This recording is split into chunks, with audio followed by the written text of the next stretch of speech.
Be me Abigail, 42, single mother raising my son Terry the right way. Terry just turned 18 last month, and I've been so proud of the young man I've shaped him into.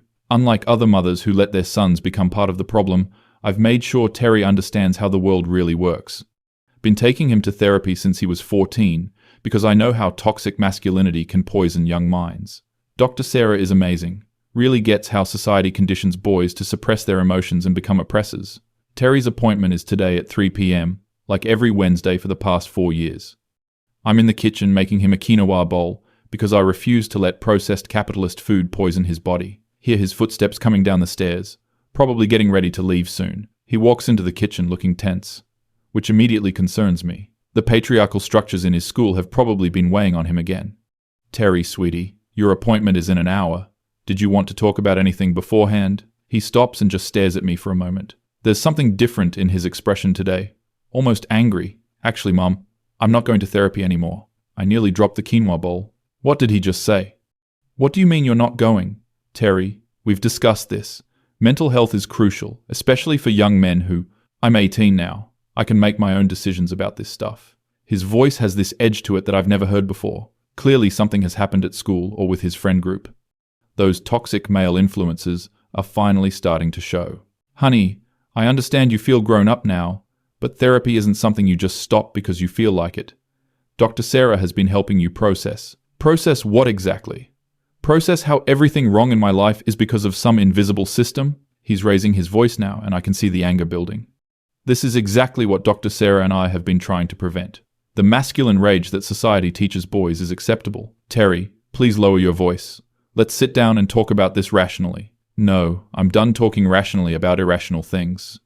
My heart is starting to race because I can see he's been influenced by something. Probably those online spaces where young men get radicalized. What's brought this on?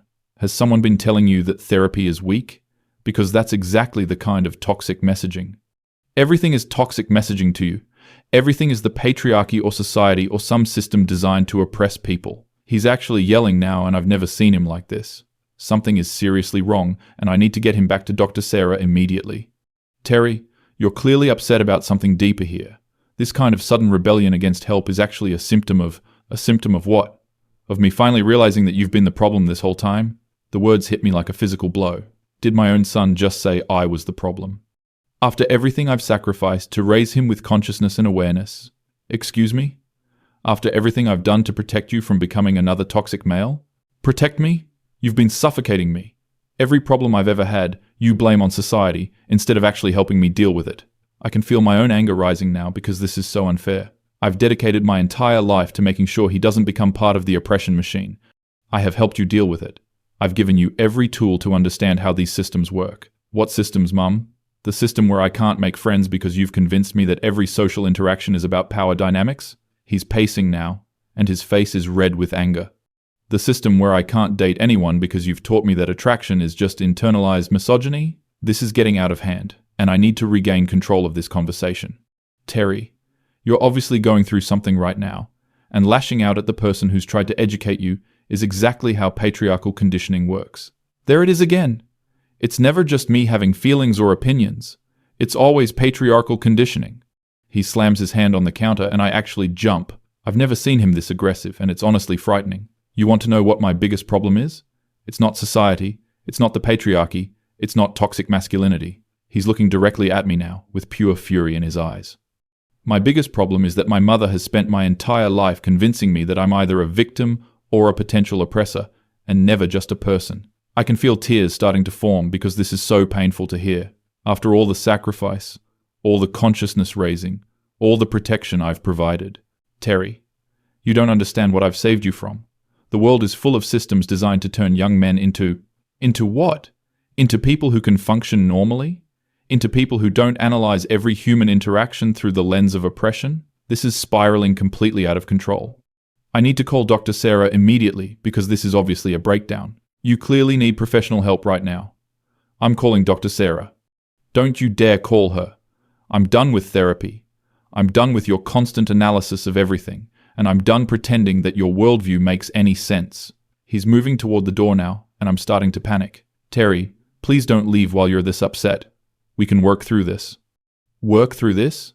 Like we've worked through everything else by blaming it on society? I'm following him to the front door because I can't let him leave like this. When you couldn't make the basketball team, you told me it was because coaches favor traditionally masculine players instead of helping me get better. He's putting on his jacket while he's talking, and I'm getting more desperate. When Sarah Martinez wouldn't date me, you said it was because she'd been conditioned to prefer toxic masculinity instead of acknowledging that maybe she just wasn't interested. These examples are completely missing the point and show how much deprogramming he needs. Terry, those are real systemic issues that affect young men. I was trying to help you see the bigger picture. The bigger picture? The bigger picture is that I'm 18 years old and I can't handle basic life challenges because you've taught me that everything is someone else's fault. He opens the front door and I'm starting to lose it completely. This cannot be happening after everything I've invested in raising him correctly. Where are you going? You can't just run away from difficult conversations. I'm going to Dad's house. My ex-husband Gerald, who has been completely useless in Terry's development. Gerald, who represents everything wrong with traditional masculinity. Your father doesn't understand these issues the way I do. He'll just reinforce all the harmful patterns. Maybe harmful patterns are better than no patterns at all. Terry turns around, and his face is full of pain and anger. At least Dad lets me fail without explaining how my failure is society's fault. I can feel my chest getting tight, and my breathing becoming shallow. This is exactly the kind of moment Dr. Sarah warned me about, when the patriarchal programming tries to reassert itself. Terry, please come back inside.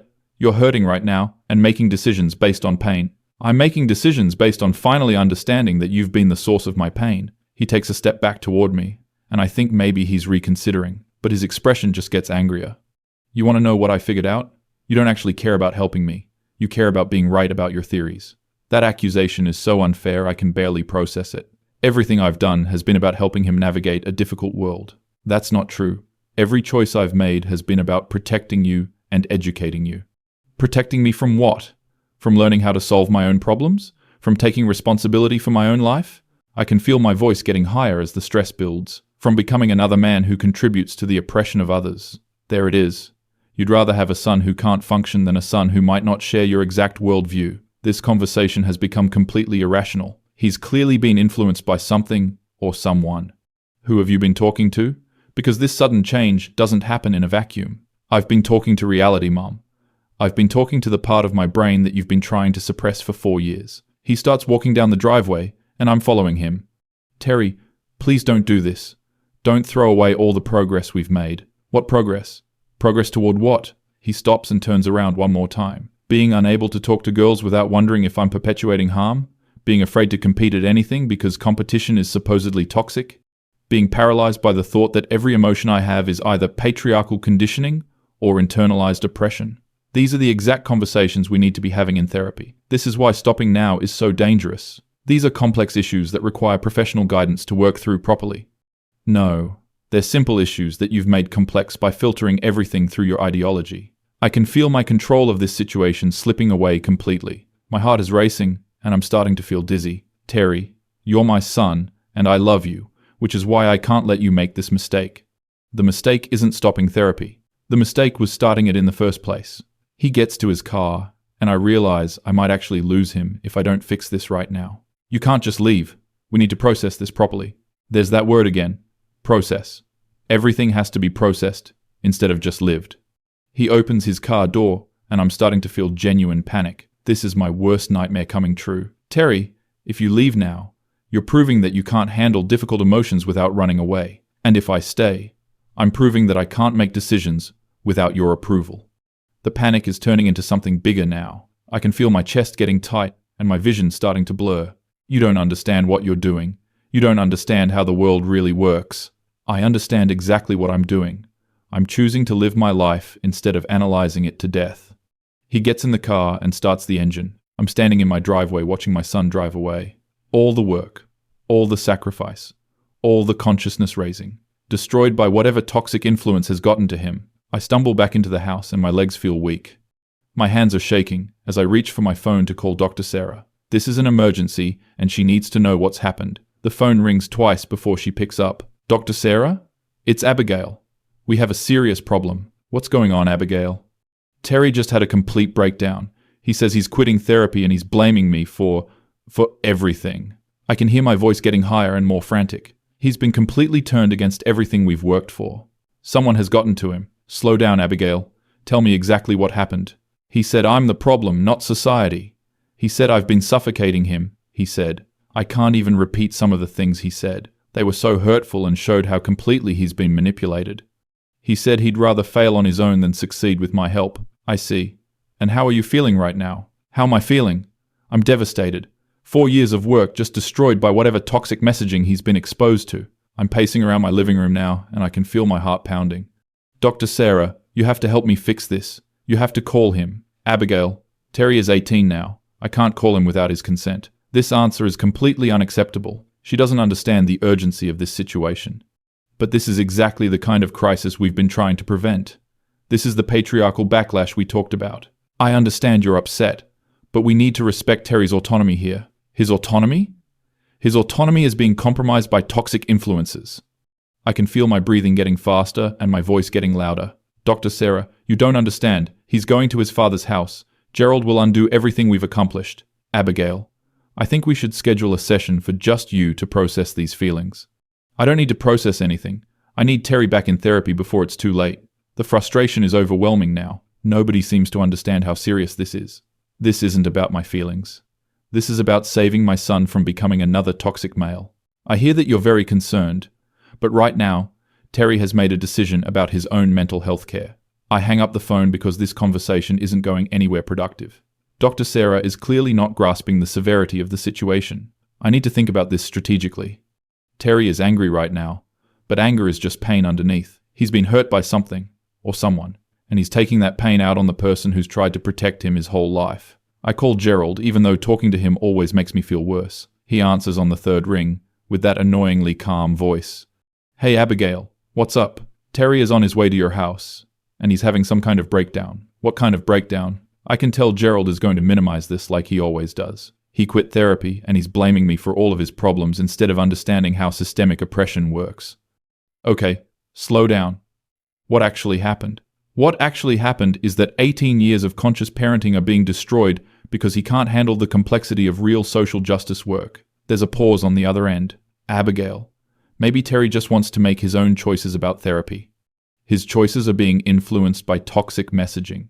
This isn't a real choice. It's a reaction to patriarchal conditioning. Or maybe he's just 18 and wants some independence. Gerald's inability to see the deeper issues is exactly why Terry needed therapy in the first place. Independence? Independence to become another unconscious male who contributes to oppression? Jesus, Abigail. Do you hear yourself right now? I can feel my anger building because Gerald has never understood what's at stake. Do I hear myself advocating for my son's consciousness and well-being? Yes, I hear myself perfectly. You hear yourself turning everything into a political battle instead of just being a mom. That accusation hits me like a slap. After everything I've sacrificed to be the right kind of mother, I am being a mom. I'm being the kind of mom who doesn't just let her son drift into toxic patterns. Terry isn't drifting into toxic patterns. He's trying to become his own person. I can feel tears starting again because nobody understands. His own person? His personhood is being shaped by systems he doesn't even recognize. Abigail, I think you need to step back and let Terry figure some things out for himself. Step back? While he's being influenced by harmful messaging? My voice is getting louder again, and I know I sound frantic. But this is my son's future we're talking about. I'm not stepping back while everything I've worked for gets destroyed. Everything you've worked for? What about what Terry wants? Terry doesn't know what he wants. He's 18, and he's been compromised by toxic influences. Gerald sighs, and I can tell he's about to say something condescending. Abigail, maybe the toxic influence Terry is trying to get away from is you. The words hit me so hard, I actually gasp. My own ex-husband just echoed the same hurtful thing Terry said. How dare you say that to me? After everything I've sacrificed. You've sacrificed Terry's ability to just be a normal kid. I hang up on him because I can't listen to this anymore. Both Terry and Gerald are completely missing the point. They don't understand that normal isn't good enough. Normal means unconscious, and unconscious means perpetuating harm. I'm sitting on my couch now, and I can feel my chest getting tight again. My hands are shaking, and I'm having trouble catching my breath. This is all happening too fast. 18 years of careful, conscious parenting. 18 years of protecting Terry from toxic influences. 18 years of sacrifice and education and awareness building, destroyed in one afternoon. I need to think about what could have caused this sudden change. Terry was fine last week at therapy. Dr. Sarah said he was making progress on understanding internalized masculine norms. Something specific must have happened. Maybe something at school. Or maybe he's been secretly consuming toxic content online. Those spaces are specifically designed to turn young men against feminist consciousness. They use emotional manipulation to make boys feel like victims. That would explain the sudden anger and the rejection of help. I need to call Dr. Sarah back and explain this theory. She needs to understand that this isn't just teenage rebellion. This is deliberate programming designed to create backlash. I dial her number again, but it goes to voicemail, probably dealing with other patients who don't understand the urgency of patriarchal influence. Dr. Sarah, it's Abigail again. I think Terry has been exposed to anti-feminist content online. The sudden nature of this change suggests deliberate influence. Please call me back as soon as possible. I hang up and try to think of other resources. Maybe I can reach out to some of the other conscious mothers in my community, women who understand what it's like to raise sons in a toxic culture. I text Rebecca, who has 2 boys and has been dealing with similar challenges. Emergency situation with Terry. He's rejecting therapy and blaming me instead of recognizing systemic issues. Any advice? She responds within minutes. Oh honey, I'm so sorry. How old is Terry now? Just turned 18. I think he's been influenced by toxic online spaces. That's such a difficult age. They think they know everything. At least Rebecca understands the situation. Unlike Gerald, who thinks this is just normal teenage behavior, I'm terrified he's going to become another unconscious male who perpetuates harm. You've done everything you could, Abigail. Sometimes they have to learn the hard way. But learning the hard way means causing harm to others. It means becoming part of the problem instead of part of the solution. I can't just let him drift into toxicity without fighting for his consciousness. I know, but he's 18 now. Legally, you can't force therapy. The legal reality doesn't change the moral reality. I have a responsibility to protect not just my son, but everyone he might harm. Rebecca, what if your son was about to join a hate group? Would you just step back because he was 18? That's different, Abigail. Is it? Unconscious masculinity causes just as much harm as conscious hatred. There's a long pause before she responds. Maybe you should talk to someone yourself about dealing with this transition. Everyone keeps suggesting that I need help instead of recognizing that Terry needs intervention. I don't need help processing. I need help saving my son from toxic influences. Rebecca doesn't respond right away. Probably because she doesn't understand the urgency either. I'm alone in this fight for Terry's consciousness. I decide to drive to Gerald's house. I need to see Terry face to face and remind him of everything we've worked for. Maybe away from whatever online influences have gotten to him, he'll be able to think clearly. I grab my keys and head out to the car.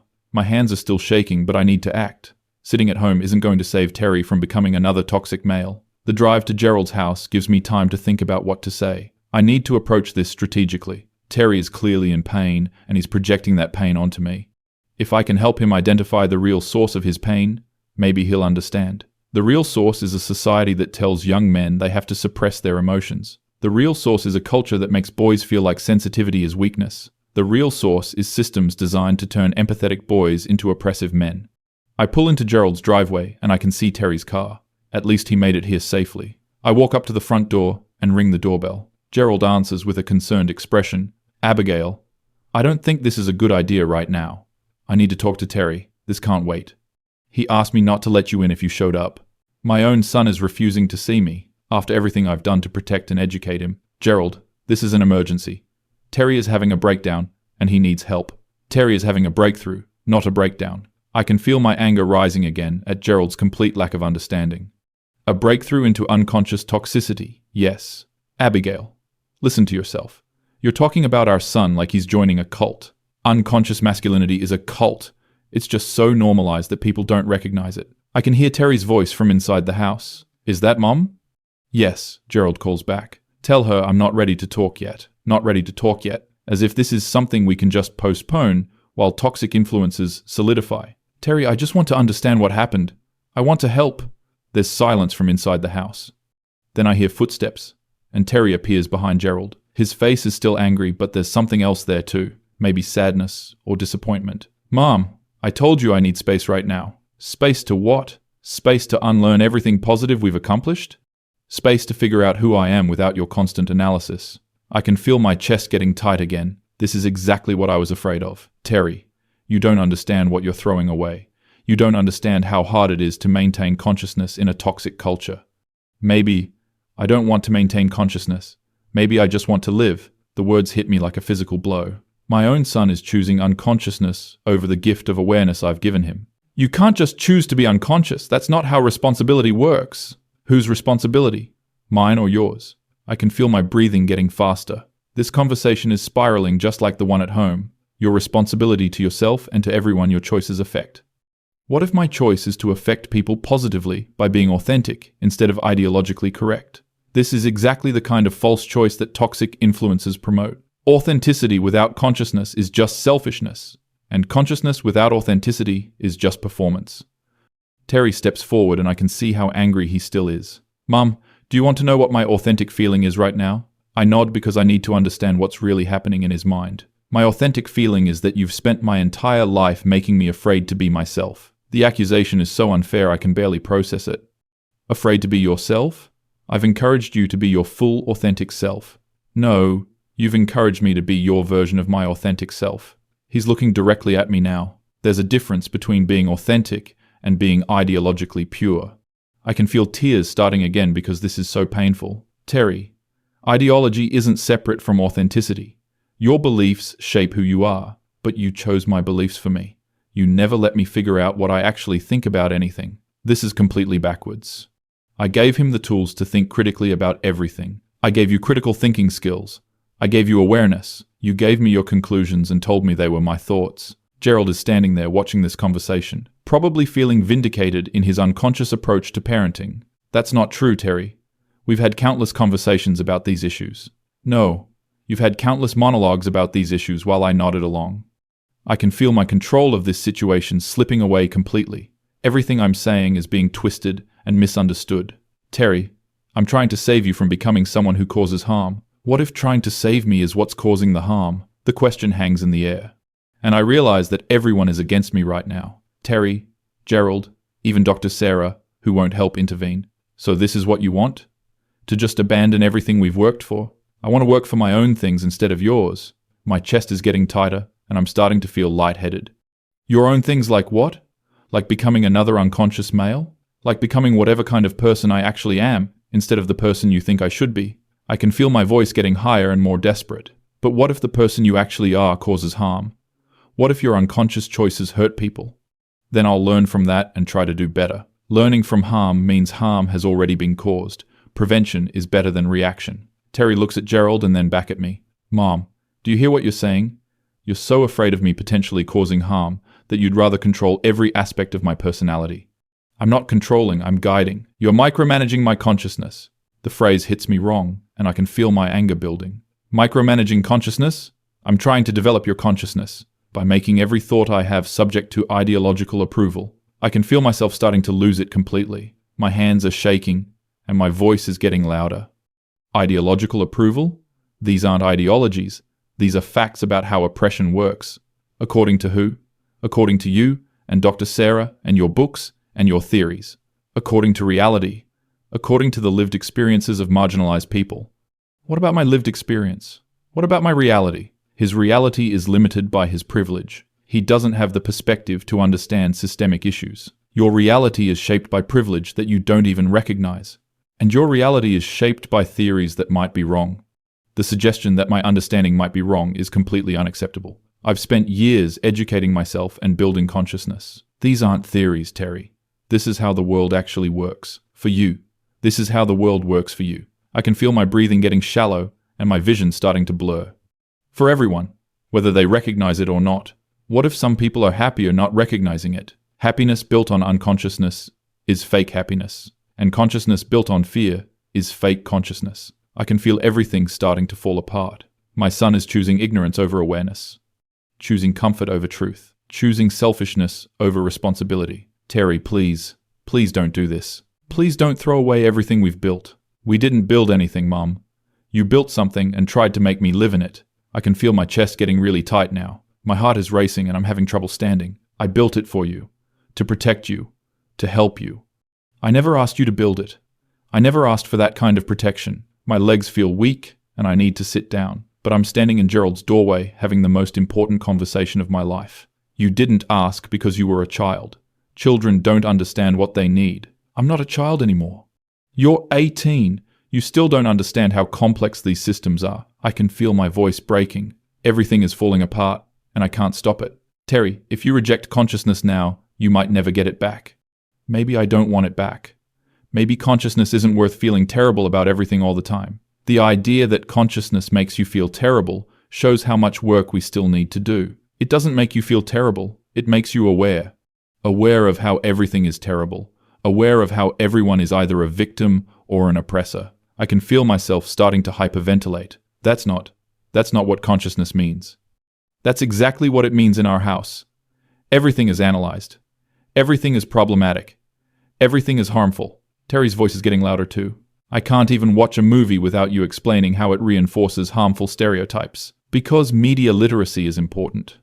I can't make a friend without you analyzing the power dynamics. Because social awareness is important. I can't have an opinion without you tracing it back to my conditioning. Because critical thinking is important. I can feel my chest getting really tight and I'm starting to panic. Terry, all of those things are important. They're what separate conscious people from unconscious people. What if I want to be unconscious? What if I want to just live without analyzing everything to death? The idea of choosing unconsciousness is so painful I can barely process it. You can't choose unconsciousness. Once you know how systems work, you can't unknow it. Then maybe I never really knew it. Maybe you just convinced me I knew it. I can feel my breathing getting really fast now. My hands are shaking and I feel like I might collapse. Terry, please don't say that. Please don't throw away 18 years of education. I'm not throwing it away. I'm choosing something different. Choosing what? Choosing ignorance. Choosing authenticity over ideology. They're not separate. Your ideology is part of your authenticity. No, your ideology is part of your authenticity. I need to find my own. I can feel myself starting to completely lose control. My son is rejecting everything I've taught him. Everything I've sacrificed for. Everything I've built our relationship around. Terry, if you reject feminist consciousness, you're choosing to become part of the problem. What if the problem isn't what you think it is? The problem is patriarchal systems that oppress marginalized people. What if the problem is reducing everything to oppression and power dynamics? I can feel my heart racing and my vision getting blurry. This conversation has become completely unhinged. Those aren't reductions. Those are the actual structures that govern social relationships.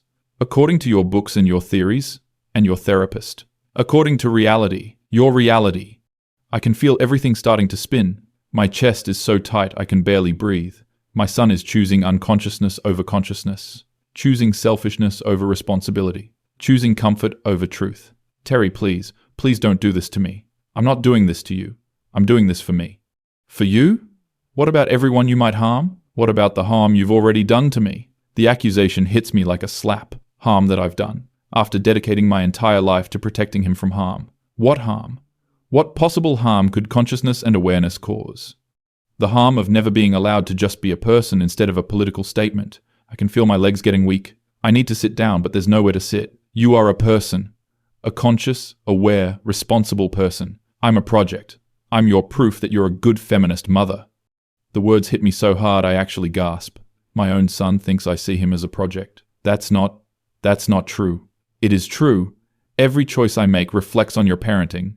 Every opinion I have gets evaluated for ideological purity. I can feel tears streaming down my face now. Terry, that's not fair. Everything I've done has been about love. Love doesn't require constant surveillance. It's not surveillance. It's guidance. It's control disguised as care. I can feel my breathing getting really shallow. My heart is pounding and I feel like I might faint. Terry, please. I can't lose you. You're not losing me. You're just losing control of me. I never wanted control. I wanted consciousness. You wanted me to have your consciousness, not my own. I can feel everything collapsing. 18 years of work. 18 years of sacrifice. 18 years of love and protection and education. Reduced to control and surveillance and manipulation. I gave you everything.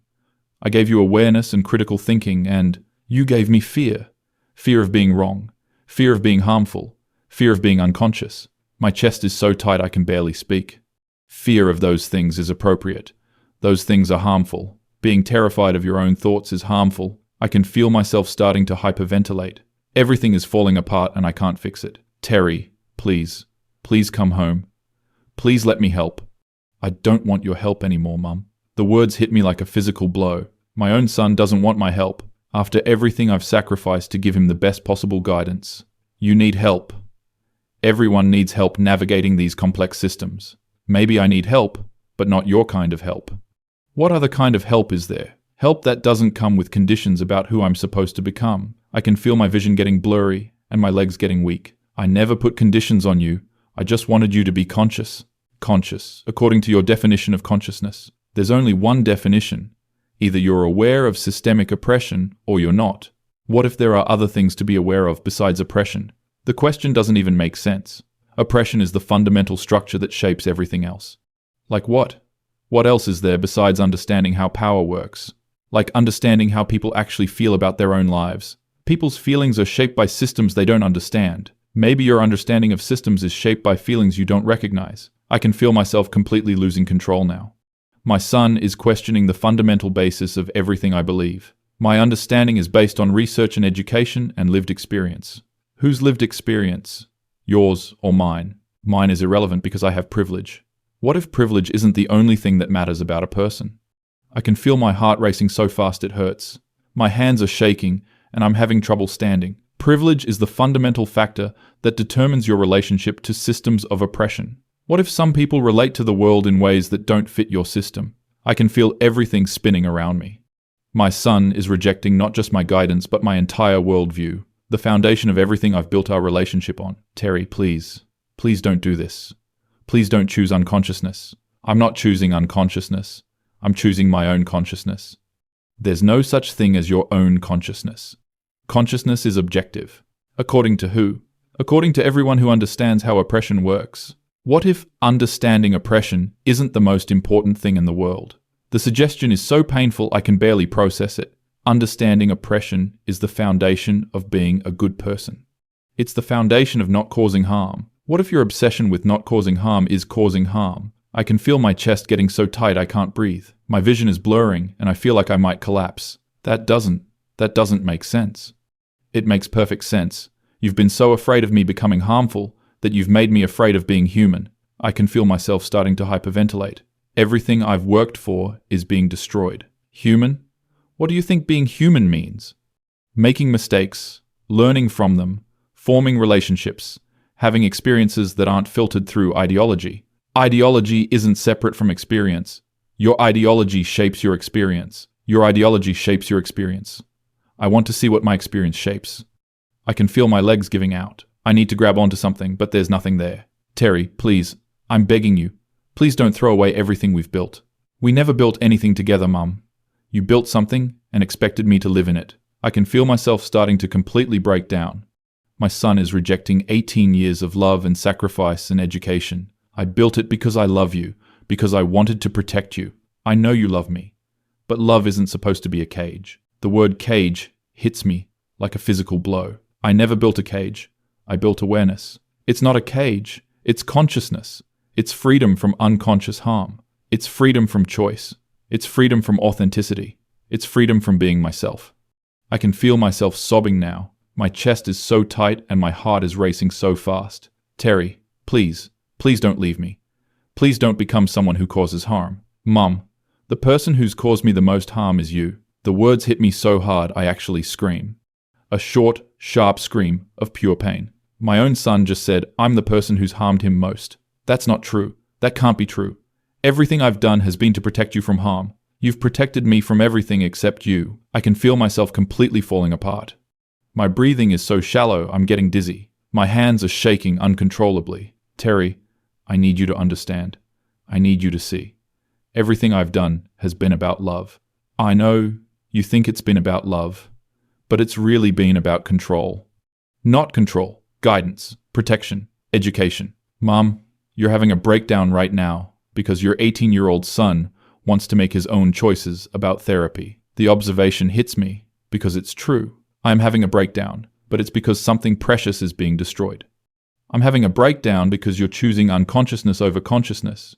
I'm choosing autonomy over your version of consciousness. I can feel myself hyperventilating. My vision is getting really blurry, and I feel like I might faint. Autonomy without consciousness is just selfishness. And consciousness without autonomy is just indoctrination. It's not indoctrination, it's education. Education lets you draw your own conclusions. Indoctrination gives you the conclusions first. I can feel myself completely losing it. sobbing and hyperventilating and shaking. Terry, please, please come home. Please let me help you understand. I understand perfectly, Mum. I understand that you love me, and I understand that your love is conditional on me agreeing with you. It's not conditional. I love you no matter what. Then prove it. Let me make my own choices without having a breakdown. I can feel my heart pounding and my chest getting tighter. I can't watch you choose unconsciousness. I can't watch you become harmful. You can't watch me become myself. Yourself without consciousness isn't yourself. Myself without your consciousness might actually be myself. I can feel everything falling apart. My son doesn't want my consciousness. My son doesn't want my protection. My son doesn't want my guidance. 18 years of sacrifice reduced to indoctrination and control. I'm sobbing so hard I can barely speak. Terry, please, please don't do this. Please don't leave me. I'm not leaving you, Mom. I'm just leaving your system. My system is reality. My system is how the world actually works. Your system is how you need the world to work, so you can feel like you're doing everything right. The accusation hits me like a slap. Everything I believe reduced to my own need to feel right. That's not true. These are real issues, real systems. They might be real, but they're not the only real things. I can feel myself completely breaking down, hyperventilating and sobbing and shaking uncontrollably. Terry, I can't lose you. I can't watch you become unconscious. You're not losing me. You're just losing your project. I feel myself crumple. My legs give out, and I'm sitting on Gerald's front step, sobbing and hyperventilating and feeling like I might die. 18 years of everything, I am being rejected by the person I love most. Terry, please. Please understand. Everything I am is about protecting you. Everything you are is about being right. That's not fair. Neither is making your son responsible for validating your worldview. I can feel myself completely falling apart, my whole identity crashing down, my son walking away from everything I've built, everything I've sacrificed for, everything I am.